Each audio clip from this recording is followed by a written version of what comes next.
ರೈತ ರೈತ.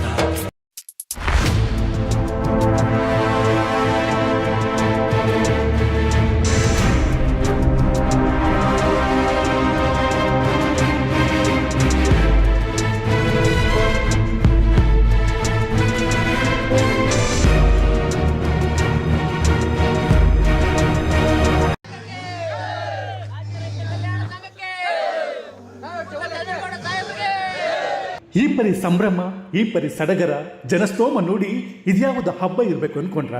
ಇದು ಹಬ್ಬನೇ. ಆದರೆ ಇದ್ಯಾವುದು ಗ್ರಾಮ ದೇವತೆ ಹಬ್ಬ ಅಲ್ಲ, ತಿಂಗಳಿಗೊಮ್ಮೆ ಬರುವ ಹಿಂದೂಗಳ ಹಬ್ಬವೂ ಅಲ್ಲ. ಬದಲಾಗಿ ಇದು ರೈತ ಹಬ್ಬ. ಅನ್ನದಾತನಿಗಾಗಿ, ಅನ್ನದಾತನಿಗೋಸ್ಕರ, ಅನ್ನದಾತನಿಂದ ನಿರ್ಮಿತವಾಗಿರುವ ಸಂಘಟನೆಯ ನಾಮಫಲಕ ಹಾಗೂ ಸಂಘಕ್ಕೆ ಸೇರ್ಪಡೆಗೊಳ್ಳಲು ಕಿಕ್ಕಿರಿದು ತುಂಬಿರುವ ರೈತ ಸ್ತೋಮ. ಭೂಮಿ ಪುತ್ರನ ಮಾತು ಕೇಳಲು ಜಮಾಯಿಸಿರುವ ಅನ್ನದಾತರು. ಕಾಡಂಚಿನ ಗ್ರಾಮಗಳಲ್ಲಿ ರೈತ ಕಲ್ಯಾಣ ಸಂಘ ಸದ್ದು ಜೋರು. ಸ್ವಯಂ ಪ್ರೇರಿತರಾಗಿ ಸಂಘಕ್ಕೆ ಸೇರ್ಪಡೆಗೊಂಡ ನೂರಾರು ಜನರು. ಭೂಮಿಪುತ್ರ ಚಂದನಗೌಡ ನೇತೃತ್ವದಲ್ಲಿ ಸಣ್ಣದಾಗಿ ಆರಂಭವಾದ ಕರ್ನಾಟಕ ರಾಜ್ಯ ರೈತ ಕಲ್ಯಾಣ ಸಂಘ ಇವತ್ತು ಹೆಮ್ಮರವಾಗಿ ರಾಜ್ಯವ್ಯಾಪಿ ವಿಸ್ತಾರಗೊಂಡಿದೆ. ಅದರಲ್ಲೂ ಎಚ್.ಡಿ.ಕೋಟೆ ಹಾಗೂ ಸರಗೂರು ತಾಲೂಕಿನಲ್ಲಿ ರೈತ ಕಲ್ಯಾಣ ಸಂಘ ಹಳ್ಳಿ ಹಳ್ಳಿಗೂ ವ್ಯಾಪಿಸಿದ್ದು ಕೃಷಿ ಕ್ಷೇತ್ರದಲ್ಲಿ ದೊಡ್ಡ ಕ್ರಾಂತಿಯನ್ನೇ ಉಂಟು ಮಾಡುವತ್ತ ಮುನ್ನುಗ್ಗುತ್ತಿದೆ. ರೈತ ಕಲ್ಯಾಣ ಸಂಘದ ಉದ್ದೇಶ ಏನು ಎಂಬುದನ್ನು ಅರ್ಥ ಮಾಡಿಕೊಂಡಿರುವ ಜನ ಸ್ವಯಂ ಪ್ರೇರಿತರಾಗಿ ಸಂಘಕ್ಕೆ ಸೇರ್ಪಡೆಗೊಳ್ಳಲು ಮುಗಿಬೀಳುತ್ತಿದ್ದಾರೆ. ಹಳ್ಳಿ ಹಳ್ಳಿಗಳಲ್ಲೂ ಸಂಘದ ನಾಮಫಲಕ ತಲೆ ಎತ್ತುತ್ತಿದ್ದು, ಅದರಲ್ಲೂ ಕಾಡಂಚಿನ ಗ್ರಾಮಗಳಲ್ಲಿ ತುಸು ಜಾಸ್ತಿ ಇದ್ದು ಭಾರಿ ಹವಾ ಕ್ರಿಯೇಟ್ ಆಗಿದೆ. ಸಾಗರೆ ಗ್ರಾಮದಲ್ಲಿ ರೈತ ಕಲ್ಯಾಣ ಸಂಘದ ನಾಮಫಲಕ ಅನಾವರಣ. ಭೂಮಿ ಪುತ್ರನನ್ನು ಸ್ವಾಗತಿಸಲು ಕಿಕ್ಕಿರಿದು ತುಂಬಿದ್ರು ಗ್ರಾಮದ ಜನ. ಸರಗೂರು ತಾಲೂಕಿನ ಸಾಗರೆ ಗ್ರಾಮದಲ್ಲಿ ಇವತ್ತು ಹಬ್ಬದ ಸಂಭ್ರಮ ನಿರ್ಮಾಣವಾಗಿತ್ತು. ರೈತ ಕಲ್ಯಾಣ ಸಂಘದ ಸಂಸ್ಥಾಪಕರು ಆಗಿರುವ ರಾಜ್ಯಾಧ್ಯಕ್ಷರಾದ ಚಂದನಗೌಡ ಅವರು ಗ್ರಾಮಕ್ಕೆ ಎಂಟ್ರಿ ಕೊಡುತ್ತಿದ್ದಂತೆ ಅನ್ನದಾತನ ಪರ ಜೈಘೋಷ ಮೊಳಗಿತು.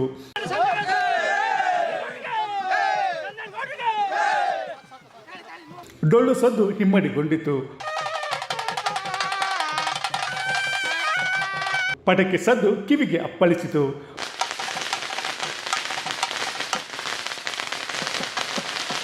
ಪುಟಾಣಿ ಮಕ್ಕಳು ತಲೆ ಮೇಲೆ ಕಳಸ ಹೊತ್ತು ಚಂದನಗೌಡ ಅವರನ್ನು ಆತ್ಮೀಯವಾಗಿ ಬರಮಾಡಿಕೊಂಡರು. ನಂತರ ಸಹಸ್ರಾರು ರೈತರ ಸಮ್ಮುಖದಲ್ಲಿ ಚಂದನಗೌಡ ಅವರು ಕರ್ನಾಟಕ ರಾಜ್ಯ ರೈತ ಕಲ್ಯಾಣ ಸಂಘದ ನಾಮಫಲಕ ಅನಾವರಣಗೊಳಿಸಿದರು. ಈ ವೇಳೆ ರೈತರ ಮೇಲೆ ಪುಷ್ಪ ಮಳೆಯೇ ಸುರಿಯಿತು.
ಸರ್ ಆ ಕಡೆ ಸ್ವಲ್ಪ ದಿರ ಕಡೆ ಆ ಕಡೆಗೆ ಸರ್ ಹಂಗೇನೆ ಇರಿ.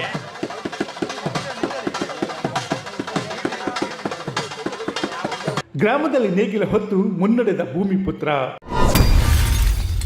ಎತ್ತಿನ ಗಾಡಿಯಲ್ಲಿ ಮೆರವಣಿಗೆ ಸಾಥ್ ನೀಡಿದ ಅನ್ನದಾತ.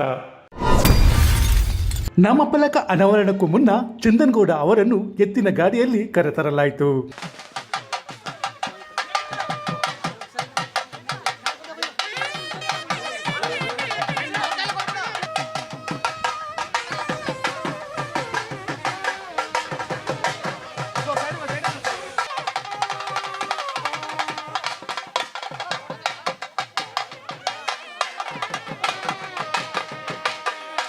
ಬಳಿಕ ಚಂದನಗೌಡ ಅವರು ಅನ್ನದಾತನ ಆಧಾರ ಸ್ತಂಭ ಆಗಿರುವ ನೇಗಿಲು ಹೊತ್ತು ರೈತರ ಜೊತೆ ಹೆಜ್ಜೆ ಹಾಕಿದರು. ರೈತ ಕಲ್ಯಾಣ ಸಂಘದ ಜಿಲ್ಲಾ ಪ್ರಧಾನ ಕಾರ್ಯದರ್ಶಿ ಸತ್ಯಸಾಗರ ಕೂಡ ಸಾಥ್ ನೀಡಿದರು. ಈ ವೇಳೆ ಚಂದನಗೌಡ ಹಾಗೂ ರೈತ ಪರ ಜಯಘೋಷ ಮೊಳಗಿತು. ಕಳಸ ಹೊತ್ತು ಪುಟಾಣಿಗಳು ಮುಂದೆ ಸಾಗಿದ್ರೆ ಡೊಳ್ಳು ಸದ್ದು ಅನ್ನದಾತರ ಪರ ಜಯಘೋಷಕ್ಕೆ ಸ್ವರ ನುಡಿಸುವಂತಿತ್ತು. ಎತ್ತಿನ ಗಾಡಿಯಲ್ಲಿ ಸಾಗುತ್ತಿದ್ರೆ ರಸ್ತೆ ಬದಿಗಳಲ್ಲಿ ನಿಂತಿದ್ದ ಜನ ಹಿಂಬಾಲಿಸಿ ಬಂದರು.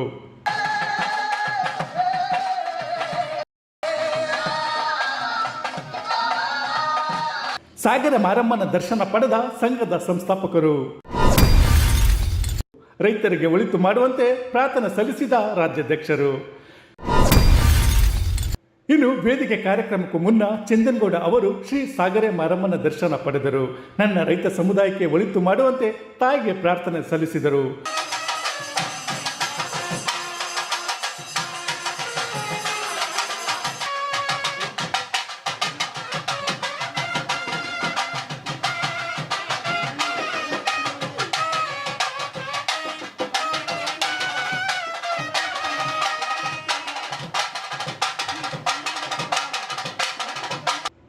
ನಂತರ ಗ್ರಾಮಸ್ಥರ ಜೊತೆಗೂಡಿ ಚಂದನಗೌಡ ಅವರು ಜ್ಯೋತಿ ಬೆಳಗುವ ಮೂಲಕ ಸಂಘ ಉದ್ಘಾಟನಾ ಸಮಾರಂಭಕ್ಕೆ ಚಾಲನೆ ನೀಡಿದರು.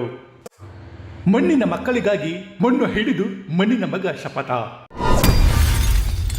ಮುಂದಿನ ದಿನಗಳಲ್ಲಿ ಇಡೀ ದೇಶಕ್ಕೆ ಗೊತ್ತಾಗುತ್ತೆ ಮಣ್ಣಿನ ಬೆಲೆ ಅರ್ಥ. ಹೌದು, ಗ್ರಾಮಸ್ಥರ ಸಮ್ಮುಖದಲ್ಲಿ ಭೂಮಿಪುತ್ರ ಚಂದನಗೌಡ ಮಣ್ಣು ಹಿಡಿದು ಒಂದು ಶಪಥ ಮಾಡಿದರು. ಈ ಮೂಲಕ ಜಮೀನು ಮಾರಬೇಡಿ, ಮುಂದೊಂದು ದಿನ ಜಮೀನಿನ ಅರ್ಥ, ಅದರ ಮೌಲ್ಯ ನಿಮಗೆ ಗೊತ್ತಾಗುತ್ತೆ ಅಂತ ವಿವರಿಸಿದ್ರು. ಸಾಗರ ಮಾರಮ್ಮನ ಸನ್ನಿಧಿಯಲ್ಲಿ ಇವತ್ತು ನಾವೇನು ಎತ್ತತ್ತಾಗಿ ವಿಷ ಹಾಕೋದು ಒಂದೇ, ಒತ್ತತ್ತಾಗಿ ವಿಷ ಹಾಕೋದು ಒಂದೇ. ನಾವೀಗ ಆಲ್ರೆಡಿ 65% ಈ ತಾಯಿಯನ್ನ ಕಳ್ಕೊಂಡ್ಬಿಟ್ಟಿದೀವಿ. ಭವಿಷ್ಯ ಇನ್ನು ಮುಂದೆ ಏನಾದ್ರೂ ಈ ತಾಯಿಗೆ ವಿಷ ಹಾಕುವಂತ ಕೆಲಸವನ್ನ ನೀವೇನಾದ್ರೂ ಮಾಡಿದ್ರೆ ಬಹುಶಃ ನೀವೆಲ್ಲ ಮುಂಚೆ ಅನ್ನದಿಂದ ಬದುಕ್ತಾ ಇದ್ರಿ. 2 ನಿಮಿಷ ಹೃದಯದಿಂದ ಅರ್ಥ ಮಾಡ್ಕೊಳ್ಳಿ. ಹಿಂದೆ ನಮ್ಮ ಪೂರ್ವಜರು, ನನ್ನ ತಾತನ ಸಮಾನಾಸ್ತ್ರ ಎಲ್ಲರೂ ಕೂಡ ಹೃದಯದಿಂದ ಬದುಕ್ತಿದ್ರಿ, ಅನ್ನದಿಂದ ಬದುಕ್ತಿದ್ರಿ. ಇವತ್ತೇನಾರು ನಮ್ಮನ್ನು ಕೇಳಿದ್ರೆ ನಾವು ಅನ್ನದಿಂದ ಬದುಕ್ತಾ ಇಲ್ಲ, ನಾವು ಬದುಕ್ತಿರೋದು ಮಾತ್ರೆಯಿಂದ ಎಂಬ ಸತ್ಯವನ್ನ ಇಲ್ಲಿ ಕೂತಿರ್ತಕ್ಕಂಥ ಅಥವಾ ಇಲ್ಲೆಲ್ಲ ಸೇರಿರ್ತಕ್ಕಂಥ ಎಲ್ಲ ಮಾತ್ಮರು ಅರ್ಥ ಮಾಡ್ಕೋಬೇಕಾಗುತ್ತೆ. ನಿಮ್ ಹೃದಯವನ್ನ ಮುಟ್ಟಿ ನೀವೇ ಕೇಳ್ಕೊಳ್ಳಿ. ಇಲ್ಲಿ ಕೂತಿರೋರಿಗೆ ಕಡೆ ಪಕ್ಷ ಒಂದು 100 ಜನ ಇದ್ದೀವಿ ಇಲ್ಲಿ. ಈ 100 ಜನದಲ್ಲಿ ಪರ್ಸೆಂಟೇಜ್ ಎಷ್ಟು ಜನಕ್ಕೆ BP ಇಲ್ಲ, ಶುಗರ್ ಇಲ್ಲ ಅಂತ ಕೇಳ್ಕೊಳ್ಳಿ. ಇವತ್ತು 2 ನ್ಯಾಷನಲ್ ಪಾರ್ಕ್ ಇರ್ತಕ್ಕಂಥ ಇಡೀ ಏಷ್ಯಾ ಖಂಡದಲ್ಲೇ 4 ಜಲಾಶಯವನ್ನ ಒಂದೇ ತಾಲೂಕಲ್ಲಿ 4 ಜಲಾಶಯಗಳಿರ್ತಕ್ಕಂಥ ಅತಿ ಪುಣ್ಯವಾದಂತ ಭೂಮಿ ಏನಾದ್ರು ಇದ್ರೆ ಇಡೀ ಏಷ್ಯಾ ಖಂಡದಲ್ಲೇ, ಇಡೀ ದಕ್ಕನ್ ಪ್ರಸ್ಥ ಭೂಮಿಯಲ್ಲೇ ಅತ್ಯಂತ ಫಲವತ್ತಾದ ಭೂಮಿ ಅಂತ ಏನಾದ್ರು ಇದ್ರೆ ಅದು HD ಕೋಟೆ ಭೂಮಿ ಅಂತಲೂ ಕೂಡ ಈ ಸಂದರ್ಭದಲ್ಲಿ ನಾನು ಹೆಮ್ಮೆಯಿಂದ ಹೇಳಲಿಕ್ಕೆ ಬಯಸ್ತೇನೆ. ನಿಮ್ಮಂತ ಪುಣ್ಯವಂತರು, ನಿಮ್ಮಂತ ಭಾಗ್ಯವಂತರು ಯಾರು ಇಲ್ಲ ಅಂತನೂ ಕೂಡ ನಾನು ಘಂಟಾಘೋಷವಾಗಿ ಇಲ್ಲಿಂದ ನಿಜಕ್ಕೂ ನಿಮ್ಮ ಮನೆಯ ಮಗನಾಗಿ ದೇಶಕ್ಕೆ ನೀವು ಬೆನ್ನೆಲುಬು, ನಿಮಗೆ ರೈತ ಕಲ್ಯಾಣ ಬೆನ್ನೆಲುಬಾಗಿ ನಿಮ್ ಜೊತೆ ಇರುತ್ತೆ. ಎಂತದೇ ಸಂದರ್ಭದಲ್ಲಿ ಏನೇ ಬಂದ್ರು ಸಾಗರ ಗ್ರಾಮದ ಮಗನಾಗಿ ನಿಮ್ಮೊಂದಿಗೆ ನಾನು ಇರ್ತೀನಿ ಅಂತ ಹೇಳಿ ಈ ತಾಯಿ ಮೇಲೆ ಪ್ರಮಾಣ ಮಾಡಿ ಹೇಳಲಿಕ್ಕೆ ನಾನು ಬಯಸ್ತೇನೆ. ಹಾಗಾಗಿ ನಮ್ಮ ಹೆಣ್ಣು ಮಕ್ಕಳ ಬದುಕು ಗೌರವಿತವಾಗ್ಲಿ, ನನ್ನ ಯುವಕ ಮಿತ್ರರು ವ್ಯಸನ ಮುಕ್ತರಾಗ್ಲಿ, ರೈತರ ಬದುಕು ಕಾಯಕದಿಂದ ಕಲ್ಯಾಣ ಆಗ್ಲಿ ಅಂತ ಹೇಳಿ ತಾಯಿಗೆ ವಿಶೇಷವಾಗಿ ಪೂಜೆಯನ್ನು ಅರ್ಪಿಸಿ ಒಂದು ಭಿತ್ತಿ ಪತ್ರವನ್ನ ಬಿಡುಗಡೆ ಮಾಡಿ 1942ರಲ್ಲಿ ಕ್ವಿಟ್ ಇಂಡಿಯಾ ಚಳುವಳಿಗೆ ಗಾಂಧೀಜಿ ಕರೆ. ಕೃಷಿಯಿಂದ ರಾಸಾಯನಿಕ ತೊಲಗಿಸಿ, ಇದು ರೈತ ಕಲ್ಯಾಣ ಸಂಘದ ಕರೆ. 1947ರಲ್ಲಿ ಗಾಂಧೀಜಿಯವರು ಬಾಂಬೆಯ ಗೌವಾಲಿಯ ಟ್ಯಾಂಕ್ ಮೈದಾನದಲ್ಲಿ ಮಾಡಿದ ಕ್ವಿಟ್ ಇಂಡಿಯಾ ಭಾಷಣದಲ್ಲಿ ಮಾಡು ಇಲ್ಲವೇ ಮಡಿಗೆ ಕರೆ ನೀಡಿದರು. ಅದೇ ರೀತಿ ಕರ್ನಾಟಕ ರಾಜ್ಯ ರೈತ ಕಲ್ಯಾಣ ಸಂಘ 2025ರಲ್ಲಿ ಒಂದು ಕರೆ ಕೊಟ್ಟಿದೆ. ಅದೇ ಕೃಷಿಯಿಂದ ರಾಸಾಯನಿಕ ತೊಲಗಿಸಿ ಎಂಬ ಕರೆ. ಆ ತಾಯಿ ವಿಷ ಹಾಕೋದು ಒಂದೇ, ಈ ತಾಯಿ ವಿಷ ಹಾಕೋದು ಒಂದೇ, ಎತ್ತ ತಾಯಿ ವಿಷ ಹಾಕೋದು ಒಂದೇ, ಒತ್ತ ತಾಯಿ ವಿಷ ಹಾಕೋದು ಒಂದೇ. ಸ್ನೇಹಿತರೆ, ಆ ಅಮ್ಮ ಪರಿಪರಿಯಾಗಿ ಬೇಡ್ತಿದ್ದಾಳೆ, ಯಾರಿಗಾದೆ ಮಾನವ, ಯಾರಿಗಾದೆ ಮಾನವ ಅಂತ ಕೂಗಿ ಕೇಳ್ತಿದ್ದಾಳೆ, ಮಗನೇ ನನ್ನ ಕೈಲಿ ತಡ್ಕೊಳಕ್ ಆಗ್ತಾ ಇಲ್ಲ. ದಯಮಾಡಿ ಅರ್ಥ ಮಾಡ್ಕೊಳ್ಳಿ, ನಾಳೆಯಿಂದನಾದ್ರೂ ನಿಮ್ ಕಾಲಡಿಲಿರ್ತಕ್ಕಂಥ ಭವ್ಯವಾದ ಸಂಪತ್ತು, ವೈಭವವಾದ ಸಂಪತ್ತನ್ನ ರಕ್ಷಿಸ್ಕೊಳ್ತಕ್ಕಂಥ ನಿಟ್ಟಿನಲ್ಲಿ ಇಲ್ಲಿ ಕೂತಿರ್ತಕ್ಕಂಥ ಎಲ್ಲ ಹಿರಿಯ ಹೃದಯವಂತರು ನಾಳೆಯಿಂದನಾದ್ರೂ ಒಂದು ಸ್ವಲ್ಪ ನೀವು ಆಗ್ತಿರತಕ್ಕಂಥ ಕಾರ್ಕೋಟಕ ವಿಷ 2ನೇ ಮಹಾಯುದ್ಧದಲ್ಲಿ ಬಳಸಿ ಮಿಕ್ಕಿ ನಿಮಗೆ ಪುಕ್ಕಟ್ಟೆಯಾಗಿ ಸಬ್ಸಿಡಿ ಮುಖಾಂತರ ಹಂಚುತ್ತಿರತಕ್ಕಂಥ ಕಾರ್ಕೋಟಕ ವಿಷ ರಾಸಾಯನಿಕ ಗೊಬ್ಬರಗಳನ್ನ ಕಡಿಮೆ ಮಾಡಿ ಪೂರ್ವಜರು ಹೇಗೆ ಸಾಂಪ್ರದಾಯಿಕ ಕೃಷಿ ಪರಂಪರೆ ಕೃಷಿಯನ್ನ ಮಾಡ್ತಾ ಇದ್ರು ಆ ಕೃಷಿಯನ್ನ ಮಾಡಿ 8 ಆಣಿ ಖರ್ಚು ಮಾಡಿ 4 ಆಣಿ ಖರ್ಚು ಮಾಡಿ 8 ಆಣಿ ತಗೊಳ್ಳೋದು ಕೃಷಿ. 9 ರೂಪಾಯಿ ಖರ್ಚು ಮಾಡಿ 10 ರೂಪಾಯಿ ತಗೊಳ್ಳೋದಲ್ಲ ಕೃಷಿ. ಇನ್ನು ಇದೇ ವೇಳೆ ಮಣ್ಣಿಗೆ ಮರುಜೀವ ಅಭಿಯಾನ ಭಿತ್ತಿ ಪತ್ರ ಬಿಡುಗಡೆ ಮಾಡಲಾಯಿತು. ಯಾವುದೇ ಕಾರಣಕ್ಕೂ ಜಮೀನು ಮಾರಾಟ ಮಾಡೋದಕ್ಕೆ ಹೋಗಬೇಡಿ, ರೈತರ ಮಕ್ಕಳಿಗೆ ಹೆಣ್ಕೊಡಲ್ಲ ಅಂತ ಗೆಟೌಟ್ ಅನ್ನೋರು ಮುಂದೊಂದು ದಿನ ಕಟೌಟ್ ಹಾಕಿ ಹಾಲಿನ ಅಭಿಷೇಕ ಮಾಡ್ತಾರೆ ಅಂತ ಹೇಳಿದ್ರು. ಏನು ಹೆಣ್ಕೊಡಲ್ಲ ಅಂತ ನಿಮ್ಮನ್ನ ಗೆಟೌಟ್ ಅಂತಿದ್ದಾರೆ, ಮುಂದೊಂದಿನ ಈ ನನ್ನ ಅನ್ನದಾತರ ಮಕ್ಕಳಿಗೆ ಯಾರು ಗೆಟೌಟ್ ಅಂದ್ರು ಅವರೇ ಮುಂದೊಂದಿನ ಕಟೌಟ್ ಹಾಕ್ಸಿ ವೆಲ್ಕಮ್ ಮಾಡುವಂತ ದಿನ ಖಂಡಿತ ಸತ್ಯವಾಗ್ಲೂ ಬಂದೇ ಬರುತ್ತೆ. ಯಾರು ಇವತ್ತು ಹೆಣ್ ಕೊಡಲ್ಲ ಅಂತ ನಮ್ಮ ಯುವಕರನ್ನ ನಿನ್ ಕೆಲ್ಸ ಇಲ್ಲ, ನಿನ್ನ ಹತ್ರ ಮನೆ ಇಲ್ಲ, ನಿನ್ನ ಹತ್ರ ಜಮೀನ್ ಇಲ್ಲ ಅಂತ ಕಳಿಸ್ತಿದ್ದಾರೆ. ಹೃದಯವಂತರ ನನ್ನ ಯುವಕ ಮಿತ್ರರಿಗೆ ಕೇಳ್ಕೊಳ್ಳಿ, ಜಮೀನ್ ಮಾರ್ಕೋಬೇಡಿ, ಜಮೀನ್ ಉಳಿಸ್ಕೊಳ್ಳಿ. ಕೊಹಿನೂರ್ ವಜ್ರಕ್ಕಿಂತ ಹೆಚ್ಚಿನ ಬೆಲೆ ಬರುತ್ತೆ, ಆಗೋಗಿದೆ. ಕೊಹಿನೂರ್ ವಜ್ರಕ್ಕಿಂತ ಜಾಸ್ತಿ ಬೆಲೆ ಬಂದಾಗೋಗಿದೆ. ಹಾಗಾಗಿ ಜಮೀನ್ ಮಾರ್ಕೋಬೇಡಿ. ಮುಂದಿನ ದಿನಗಳಲ್ಲಿ ಯಾರ ಹತ್ರ 2 ಎಕರೆ 5 ಎಕರೆ 10 ಎಕರೆ ಇರುತ್ತೆ, ಮುಂದಿನ ದಿನಗಳಲ್ಲಿ ಯಾರ ಹತ್ರ 2 ಎಕರೆ 10 ಎಕರೆ ಜಮೀನ್ ಇರುತ್ತೆ ಅಂತ ನನ್ನ ರೈತನ ಮಕ್ಕಳಿಗೆ ಹಕ್ಕನ್ನು ಕೊಡ್ತೀನಿ, ತಂಗಿನೂ ಕೊಡ್ತೀನಿ, ಮದುವೆ ಮಾಡ್ಕೊಳ್ಳಿ ಅನ್ನೋ ಕಾಲ ಖಂಡಿತ ಬಂದೇ ಬರುತ್ತೆ. ಅದರಲ್ಲಿ ನೋ ಡೌಟ್. ತಾಯಿ ಸಾಗರೆ ಮಾರಮ್ಮನ ಬಳಿನೇ ಹೇಳೋಗ್ತಾ ಇದ್ದೀನಿ, ಖಂಡಿತ ಇದು ಸತ್ಯ, ಹಾಗೆ ಆಗುತ್ತೆ. ಹಾಗವರಿಗೆ ತಾಳ್ಮೆಯಿಂದ ತಡ್ಕೊಳ್ಳಿ. ಯಾವುದೇ ಹುಡುಗಿಯನ್ನ ಕೆಣ್ಕಕ್ ಹೋಗ್ಬೇಡಿ, ಯಾವುದೇ ಹುಡುಗಿಯನ್ನು ಎಳ್ಕೊಂಬರಕ್ಕಂತೂ ಮೊದಲೇ ಹೋಗ್ಬೇಡಿ. ನೀವು ಬೇಡ ಅಂದ್ರೂ ಅವರೇ ನಿಮ್ ಜೊತೆ ಬಂದೇ ಬರ್ತಾರೆ. ಬರುವಂತ ಕಾಲ ಬಹಳ ಹತ್ರದಲ್ಲಿದೆ, ಅಲ್ಲಿವರೆಗೆ ನೀವೇನು ಅನ್ನೋದನ್ನ ನಿರೂಪಿಸಿ ಅಂತ ಕೇಳ್ಕೊಂತ ಈ ತಾಯಿಗೆ ಈ ಭಿತ್ತಿ ಪತ್ರವನ್ನ ಬಿಡುಗಡೆಗೊಳಿಸಿ ಇವತ್ತಿನ ನನ್ನ ಸಾಗರೆ ಗ್ರಾಮದ ಎಲ್ಲರೂ ಸೇರಿ ಬಹಳ ಪ್ರೀತಿಯಿಂದ ಈ ಕಾರ್ಯಕ್ರಮ ನಂಬ್ಕೊಂಡಿದ್ದೀರಿ. ನಿಜಕ್ಕೂ ಯಾವ ಜನ್ಮದ ಪೂರ್ವ ಜನ್ಮದ ಪುಣ್ಯದ ಫಲನೋ ಗೊತ್ತಿಲ್ಲ. ಈ ಸಾಗರೆ ಗ್ರಾಮದಲ್ಲಿ ನಾನ್ ಯಾರೋ ಇಲ್ಲಿ ಬಂದು ಈ ರೀತಿ ನಮ್ಮನ್ನ ಪ್ರೀತಿಸಿ ಸ್ವಾಗತಿಸಿ ಹರಿಸಿದಿರಲ್ಲ, ಹಾಗಾಗಿ ನಿಮ್ಮ ಪ್ರೀತಿಗೆ ನನ್ನ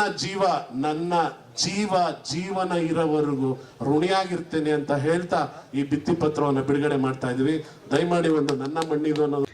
ಇನ್ನು ಇದೇ ವೇಳೆ ವೇದಿಕೆಯಲ್ಲಿ ಸಾಧಕರನ್ನು ಸನ್ಮಾನಿಸಿ ಗೌರವಿಸಲಾಯಿತು. ಬೀದಿ ಗಡಿಯಲ್ಲ, ಅನ್ನದಾತನಿಗೆ ತೊಂದರೆ ಕೊಟ್ರೆ ಸುಮ್ಮನೆ ಕೂರಲ್ಲ. ರೈತ ಕಲ್ಯಾಣ ಸಂಘದ ಧ್ಯೇಯೋದ್ದೇಶಕ್ಕೆ ರೈತ ಕುಲ ಮೆಚ್ಚುಗೆ. ಸ್ವಯಂ ಪ್ರೇರಿತರಾಗಿ ರೈತ ಕಲ್ಯಾಣ ಸಂಘಕ್ಕೆ ಸೇರ್ಪಡೆ.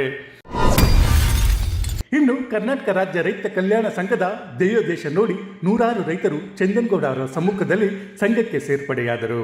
ಹಸಿರು ಸಾಲು ಒದಿಸಿ ಚಂದನ್ಗೌಡ ಅವರು ಆತ್ಮೀಯವಾಗಿ ಬರಮಾಡಿಕೊಂಡರು.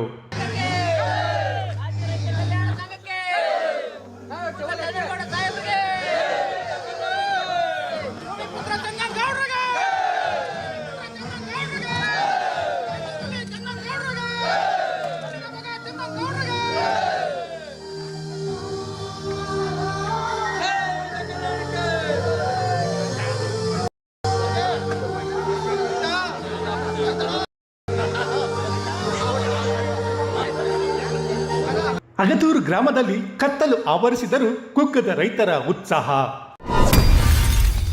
ಭೂಮಿ ಪುತ್ರನ ಆಗಮನಕ್ಕಾಗಿ ಕಾದು ಕುಳಿತ ರೈತ ಸಮೂಹ.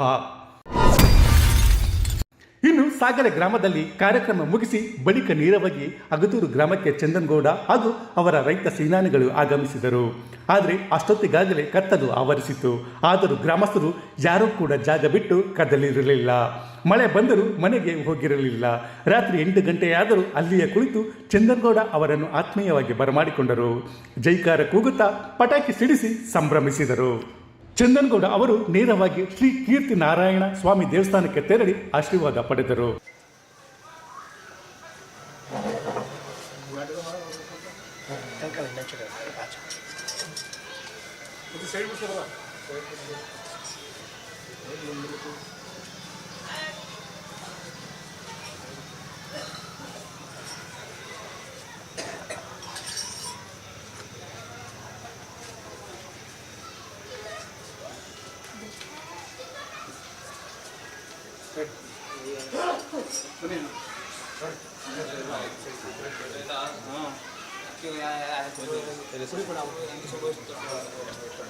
ಬಳಿಕ ಕರ್ನಾಟಕ ರಾಜ್ಯ ರೈತ ಕಲ್ಯಾಣ ಸಂಘದ ನಾಮಫಲಕ ಅನಾವರಣಗೊಳಿಸಿ ಪುಷ್ಪಾರ್ಚನೆ ಮಾಡಿದರು. 9ರಿಂದ ಆ ಒಂದು ಮಣ್ಣು ರಕ್ಷಿಸಿ ಆ ಒಂದು ಮಣ್ಣು ಸತ್ತರೆ ಮನುಷ್ಯ ಸತ್ತರೆ ಮಣ್ಣಿಗೆ ಮುಳ್ಳು ಸತ್ತರೆ ಎಲ್ಲಿಗೆ ಅಂತ ನಾಮಫಲಕವನ್ನು ಅನಾವರಣ ಮಾಡ್ತಾ ಇದ್ದಾರೆ. ಆ ನಾಮಫಲಕವನ್ನು ಅನಾವರಣ ಮಾಡಿದಂತ ಅವರಿಗೆ ಧನ್ಯವಾದಗಳು. ಜೊತೆಗೆ ಪುಷ್ಪಾರ್ಚನೆಯನ್ನು ಇವತ್ತೇ ಮಾಡ್ತಾ ಇದ್ದಾರೆ. ಅವರು ಸಹ ಈ ಒಂದು ಆಗತ್ತೂರು ಗ್ರಾಮದ ಘಟಕದ ಅಧ್ಯಕ್ಷರಿಂದ ಜೊತೆಗೆ ಎಲ್ಲ ಗ್ರಾಮಸ್ಥರಿಂದ ಪೂರ್ವಕವಾದ ಅಭಿನಂದನೆಗಳನ್ನು ಹೇಳ್ತಾ ಇದ್ದೀವಿ. ದಯಮಾಡಿ ಆಗತ್ತೂರು ಗ್ರಾಮದಲ್ಲಿ ನಂತರ ಜ್ಯೋತಿ ಬೆಳಗಿಸಿ ಮಾತನಾಡಿದ ಭೂಮಿಪುತ್ರ ಚಂದನಗೌಡ ಅವರು ಕಾಯಕ ಯೋಗಿ ಬಸವಣ್ಣನವರ ವಚನ ವಾಚಿಸಿದರು. ಈ ಮೂಲಕ ಕೃಷಿ ಮಾಡುವವರ ಜೀವನ ಪಾವನ ಆಗೋದ್ರಲ್ಲಿ ಡೌಟೇ ಇಲ್ಲ ಅಂತ ಸಾರಿ ಸಾರಿ ಹೇಳಿದರು. ಯಾಕೆಂದ್ರೆ ಬಸವಣ್ಣವರು ಮಾತು ಹೇಳಿದ್ದಾರೆ, ಬಹುಶಃ ಎಂತ ಮಾತು, ನಿಜಕ್ಕೂ ರೈತರ ಮಹತ್ವವನ್ನ ಜಗತ್ತಿಗೆ ಅಂದೇ ಸಾರಿ ಹೇಳಿದ್ದಾರೆ ಆ ಪುಣ್ಯಾತ್ಮ. ಅವ್ರು ಹೇಳ್ತಾರೆ, ಕೃಷಿ ಕೃತ್ಯ ಕಾಯಕ ಮಾಡುವ ಪಾದಗಳ ತೋರಿಸಿ ಬದುಕಿಸೆಯ, ಅವನ ತನು ಶುದ್ಧ, ಅವನ ಮನಶುದ್ಧ, ಅವನ ಭಾವ ಶುದ್ಧ. ಯಾರು ಕೃಷಿ ಕೃತ್ಯ ಕಾಯಕ ಮಾಡ್ತಾರೆ ಅವರ ಮನೆಯನ್ನ ಒಕ್ಕಿ ಲಿಂಗಾರ್ಚನೆ ಮಾಡಿದಂತ ಗುರುವಿನ ಜೀವನ ಪಾವನ ಅಂತ ಹೇಳಿದಾರಲ್ಲ, ಅಂತ ರೈತರನ್ನ ಪಡೆದ ನಾವೇ ಪುಣ್ಯವಂತರು ಭಾಗ್ಯವಂತರು ಅಂತಲೂ ಕೂಡ ಈ ಸಂದರ್ಭದಲ್ಲಿ ಹೇಳ್ತಾ, 80 ವರ್ಷ ಆಗಿದೆ ನಮ್ಗೆ ಸ್ವಾತಂತ್ರ್ಯ ಬಂದು. ಈ 80 ವರ್ಷ ರಾಜಕೀಯವಾಗಿ ನಾವು ಸ್ವಾತಂತ್ರ್ಯ ಬಂದ್ರು ಕೂಡ ಇನ್ನೂ ಒಂದು ಸಮುದಾಯಕ್ಕೆ ಆರ್ಥಿಕವಾಗಿ ಸ್ವಾತಂತ್ರ್ಯ ಸಿಕ್ಕಿಲ್ಲ. ಈ ಭೂಮಿ ಮೇಲೆ ಅತ್ಯಂತ ಶೋಚನೀಯ ಮತ್ತು ಕ್ಲಿಷ್ಟಕರವಾದಂತ ಬದುಕನ್ನ ನಡೆಸ್ತಾ ಇರ್ತಕ್ಕಂಥ ಒಂದೇ ಒಂದು ಪಾಪಿ ಸಮುದಾಯ ಅಂತ ಏನಾದ್ರೂ ಇದ್ರೆ ಅದು ನನ್ನ ಅನ್ನದಾತ ಸಮುದಾಯ.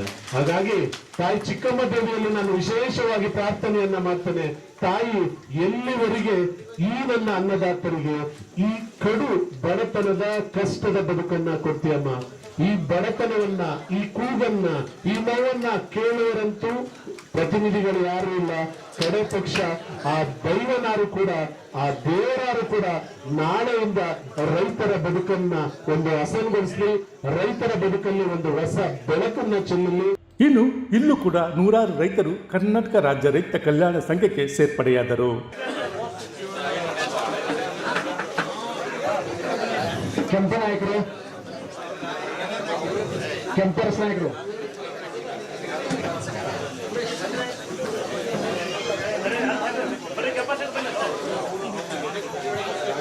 ರಾಜಾಚಾರ್ಯರು ಚಂದನಗೌಡ ಅವರಿಗೆ ಸನ್ಮಾನಿಸಿ ನಿಮ್ಮ ಜೊತೆ ನಾವಿರುತ್ತೇವೆ, ನೀವು ಮುನ್ನುಗ್ಗಿ ಅಂತ ರೈತ ಸೇನಾನಿಗಳು ವಾಗ್ದಾನ ಮಾಡಿದರು. ಒಟ್ಟಲ್ಲಿ ಮಣ್ಣಿನ ಮಕ್ಕಳ ಏಳಿಗೆಗಾಗಿ, ಮಣ್ಣಿನ ಮಕ್ಕಳ ಹಿತಶಕ್ತಿಗಾಗಿ ಹೋರಾಡುತ್ತಿರುವ ರೈತ ಕಲ್ಯಾಣ ಸಂಘಕ್ಕೆ ಸೇರ್ಪಡೆಗೊಳ್ಳುತ್ತಿರುವ ರೈತರ ಸಂಖ್ಯೆ ಹೆಚ್ಚಾಗುತ್ತಿದೆ. ಇದರಿಂದ ಚಂದನಗೌಡ ಹಾಗೂ ಅವರ ಸೇನಾನಿಗಳ ಮೇಲೆ ಜವಾಬ್ದಾರಿ ಕೂಡ ಹೆಚ್ಚಾಗುತ್ತಿದೆ. ರೈತರು ತಮ್ಮ ಮೇಲೆ ಇಟ್ಟಿರುವ ನಂಬಿಕೆ, ವಿಶ್ವಾಸ ಉಳಿಸಿಕೊಳ್ಳಲೇಬೇಕಾಗಿದ್ದು, ಇದನ್ನು ಹೇಗೆ ನಿಭಾಯಿಸಿಕೊಂಡು ಹೋಗುತ್ತಾರೋ ಕಾದು ನೋಡಬೇಕಾಗಿದೆ. ಸರಗೂರಿನಿಂದ ಶ್ರೀಕಂಠ ಈಶ್ವರ್, ಇಂಡಿಯಾ ಫಸ್ಟ್, ನಿರ್ಭೀತಿಯಿಂದ ನಿಮಗಾಗಿ. ಇಂತಹ ನೈಜ, ಇಂಟ್ರೆಸ್ಟಿಂಗ್ ಹಾಗೂ ಕ್ಯೂರಿಯಾಸಿಟಿ ಸುದ್ದಿಗಳು ನಿಮಗೆ ಸಿಗಬೇಕು ಅಂದರೆ ಇಂಡಿಯಾ ಫಸ್ಟ್ ಟಿವಿ ಸಬ್ಸ್ಕ್ರೈಬ್ ಮಾಡಿ. ಒಂದು ಲೈಕ್ ಕೊಟ್ಟು ವಿಡಿಯೋ ಶೇರ್ ಮಾಡುವ ಮೂಲಕ ನಮ್ಮನ್ನು ಮತ್ತಷ್ಟು ಪ್ರೋತ್ಸಾಹಿಸಿ. ಇಂಡಿಯಾ ಫಸ್ಟ್, ನಿರ್ಭೀತಿಯಿಂದ ನಿಮಗಾಗಿ.